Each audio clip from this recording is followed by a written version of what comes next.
La parole est à Monsieur Ouzoulias pour le groupe communiste, républicain, citoyen, écologiste et Kanaki.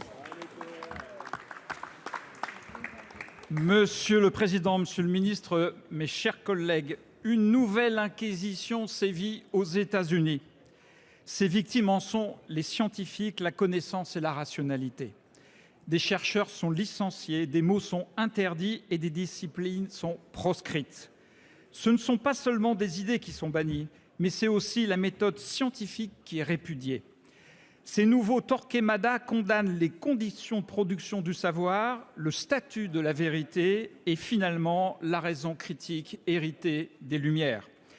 Cette croisade obscurantiste ne touche pas uniquement les États-Unis et ne prendra pas fin avec le mandat de Donald Trump. Elle participe d'une révolution anti-humaniste qui a ses thuriféraires en Europe et en France. En s'attaquant à la science, elle souhaite aussi abolir les principes éthiques et rationnels qui fondent notre démocratie. Monsieur le ministre, mes chers collègues, plusieurs milliers de scientifiques ont déjà été licenciés par l'administration américaine et près de 300 000 sont menacés. La France doit tout mettre en œuvre pour accueillir ceux qui nous demandent aujourd'hui l'hospitalité. Plusieurs universités ont déjà offert à ces scientifiques les moyens de poursuivre leurs recherches. Ces efforts doivent être intensifiés et coordonnés en France et en Europe. Il nous faut venir en aide aux chercheurs, mais aussi sauver leurs données scientifiques. Elles sont le patrimoine commun de l'humanité et risquent de disparaître avec les bases qui les hébergent dans un gigantesque autodafé numérique. Monsieur le ministre, la République française, qui considère avec Monge et Condorcet qu'un savoir rationnel et scientifique autonome du pouvoir politique est une des conditions de la démocratie, doit tout mettre en œuvre pour soutenir ces scientifiques victimes de la persécution. Merci, Monsieur le Président. Pour vous répondre, Monsieur Philippe Baptiste, ministre chargé de l'enseignement supérieur et de la recherche. Monsieur le Président, Mesdames et Messieurs les sénateurs, Monsieur le sénateur Ouzoulias, la situation effectivement est très préoccupante aux États-Unis, très préoccupante quand on regarde la situation du NIH, de la NSF, de la NOAA, de la NASA.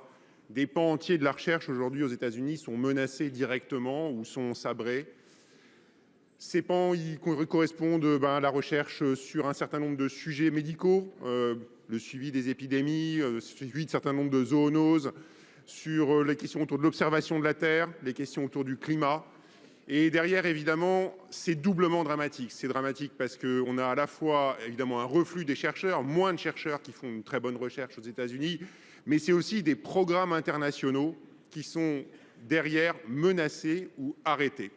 Et puis, ce sont enfin des bases de données utilisées par le monde entier de la science qui ne sont plus accessibles ou dont certains mots-clés sont interdits. Et donc, effectivement, cela pose des difficultés qui sont des difficultés majeures à toute la communauté scientifique internationale. Et évidemment, vous avez vu partout en Europe des universités, et en particulier en France aussi, des universités qui dès aujourd'hui ouvrent des postes pour accueillir des chercheurs internationaux. Et nous soutiendrons évidemment cet effort à travers un ensemble de mesures spécifiques. Au-delà de cette question, il faut aussi mobiliser la Commission européenne, l'Union européenne pour travailler sur ces questions, pour en particulier aussi développer l'autonomie stratégique de l'Europe sur la recherche. Il faut évidemment reconsidérer l'ensemble des partenariats et la manière dont nous travaillons aujourd'hui avec nos grands partenaires partout dans le monde. Et il faut travailler aussi, évidemment, à notre capacité à avoir des bases de données qui soient autonomes et qui permettent à l'ensemble des chercheurs aujourd'hui de développer une recherche libre, autonome et en mettant en avant la liberté académique qui est absolument fondamentale pour la avancée des